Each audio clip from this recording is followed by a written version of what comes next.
القصة الكاملة لأزمة بسمة وهبي وشليمار شربتلي زوجة المخرج خالد يوسف. اسمع الحكاية بعد الفاصل. في حد بيسألني بيقول لي بسمة مكالمات عمر الزهران حقيقي ولا لأ؟ طبعا لأ، طبعا لأ. تركيب ذكاء اصطناعي واضحة جدا أصلا، حتى مش عارفين يتقنوا الشغل التزويري اللي بيعملوه. بصوا يا جماعة، يعني أنا مش عارفة إيه كم الشر ده مش ذكاء اصطناعي بس، لأ ده مونتاج وتأليف وإخراج وسيناريست، شغل يعني. لا تزال ردود الأفعال تتولى عبر منصات التواصل الاجتماعي تجاه الأزمة التي اشتعلت فجأة في الساعات الأخيرة وتصدرت الترند نتيجة مكالمة مسربة بين الإعلامية المصرية بسمة وهبة وشليمار شربتلي زوجة المخرج خالد يوسف.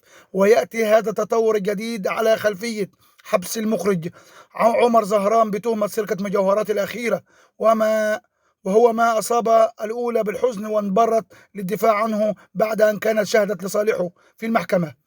وخلصت معظم التعليقات إلى أن الاتهامات الواردة بحق بسمة في المكالمات المسربة التي تم تداولها على نطاق واسع لا يمكن التيقن منها لأنها تدخل في إطار المعارك الشخصية، وهو ما يطبق أيضا على الاتهامات الواردة بحق شليمار في الدعوى القضائية التي أقامتها الإعلامية المصرية ضدها. وتداول نشطاء مكالمة مسربة يزعم أنها بين شليمار شربتلي وبسمة وهبة، حيث احتدم النقاش بين الطرفين الذي بدأته بسمة قائلة: أنا مش عايزة تكوني متضايقة وزعلانة مني، بصي يا شليمار، لو قعدنا واتكلمنا في مين عمل كذا عمر أو غيره هنختلف مع بعض، خلينا نتفق مع بعض. وقام شليمار بمقاطعتها لترد: لو هنبدأ الكلام في إدانة غير عمر أنا هضطر إني أقفل الموبايل، عمر متهم والقضاء أثبت أنه أداه وأنه احترم القضاء المصري.